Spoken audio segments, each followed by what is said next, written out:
I wanted to touch on the strategy I have for financial management and what I actually do with the money that I earn, and how I deal with that. Because when you become moderately successful in this game, because the nature of these high-ticket online businesses, whether you're doing a done-for-you thing, done-with-you thing, or DIY thing, whether it's info agency, OnlyFans management, God forbid, whatever, right? These businesses are very cash-heavy and very profit-heavy. And there's not much point in making lots of profit and making lots of money and keeping lots of money if you don't spend it properly or really invest it properly. You don't want to spend it at all. And so this video is more for those of you who A, already are sat on some cash, or B, are going to be sat on some cash because you feel like you're going to become successful and you want advice from someone who is sat on lots of cash and has been sat on lots of cash for a significant amount of time. So let's hop into it. So the first thing to do, and this is the really hard thing, and this is kind of the core lesson to this video, is do not see your company money as your own money. And that's a really, really very difficult thing to do. I know the temptation to fuck off to Dubai or fuck off to Miami and buy the car and buy the watch and rent the boats and see the girls and go to the clubs is there. I know your ego wants to run wild, but you need to almost discipline yourself and see yourself as a CEO and think about how big companies work, right? Big companies have a CEO, a chief executive officer who runs the company. That's you. That's your job. But these big companies, there's a Chinese wall between the CEO and the company. The CEO, and this is the reason they're big companies, by the way, is because they're disciplined. The CEO cannot just go into the business bank account when he wants to buy a Urus. He can't just be like, oh, I want to go to take this 10 out of 10 hinge match to the Maldives. I'm going to hop in and just grab 20 grand out. A CEO of a big company cannot do that.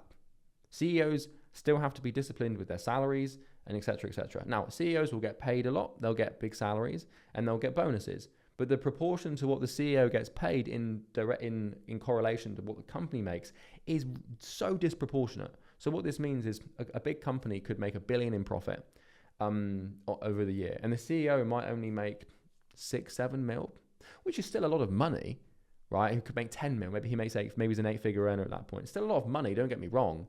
Maybe it's 20 mil, but it's still like such a minute percentage of what the company earns. And so, what I like to do with my company and my earnings is I'll take a salary, and for transparency, my salary, I'm actually not going to say it because it's you don't need to know, but my salary isn't significant compared to how much we make. So, we might clock in, 6 mil profit a year, 7 mil profit a year, depending on how good the year's been, that sort of 8-figure mark, planning on getting that to, 15 mil a year profit as soon as possible. And my salary in proportion to the profit is tiny, right?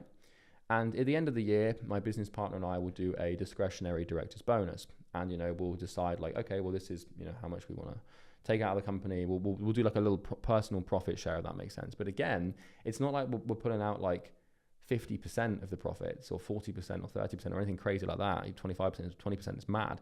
We take a small chunk. And what that does is it keeps us hungry, because this is how people get complacent. And this is how people get horrifically comfortable, is as soon as that money feels like yours, you have no reason to work that much anymore.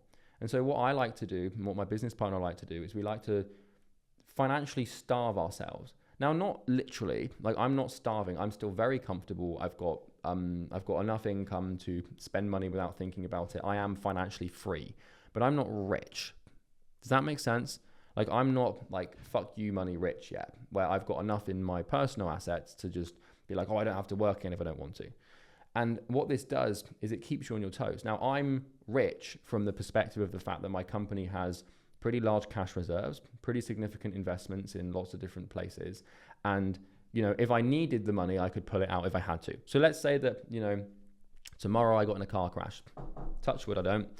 If I needed 800 grand for some crazy surgery, I could go into my company and pull it out if I had to. So it's kind of like, having that is the real safety net. But what you don't want to be able to do is just impulsively at any time dip into your company and just pull out the money for yourself. Because what that does is, and this is also why Dubai is so dangerous, by the way. Not Dubai as like a city. It's not dangerous insofar as it's not like it's not safe. But this is why tax havens specifically are so dangerous. Because what tax does, and the reason that I think tax is genuinely good and makes you a better entrepreneur, and I know that sounds wild to say, but I think the reason tax makes you a better entrepreneur is it puts a Chinese wall, financial Chinese wall, between you and the company. Because if I want to withdraw money from my company to pay for something personally, I'm getting slaughtered by tax, right? So I'm capital gains tax, dividend tax, income tax, whatever the hell it is, right? In the same way that if I want to do something stupid and buy something stupid through my company, like a car, then I have to pay benefit in kind and I have to pay tax on that. And so these Western governments, whilst the tax is annoying, it creates a wonderful incentive for you to keep the money in the company. And basically, my strategy is I care less about my personal financial situation. I want to be comfortable. I want to be happy. I want to be able to live where I want, go where I want, go on holiday when I want, eat what I want, spend £1,000 a month on steak if I want and not worry about any of that shit. I can have the nice gym memberships, do all that shit and basically live like, I'm free, right? Which is kind of basically already what I'm doing. But my primary care is about stacking as much money in the company as I can so that we can deploy that capital to make more money.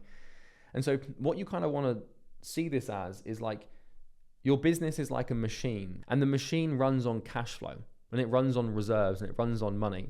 And you want to look at this machine and you never, ever want to take money out of the machine. Because what a business basically is a way for you to put $1 in and make more than $1 back. At first principle, that's kind of what we're doing here, right? Is we're taking $1 and we're trying to make as much back on that dollar as possible. It's return on investment. That's kind of the whole point. And so, like, for example, I can spend $1 on ads and I can make maybe like $1.70 back or $2 on ads back on ROI, right? After expenses and stuff, maybe it's like 1.6, 1.5, maybe a little bit more than that. Why on earth would I take money out of that machine? For the sake of my short-term gratification. Now, here's the thing.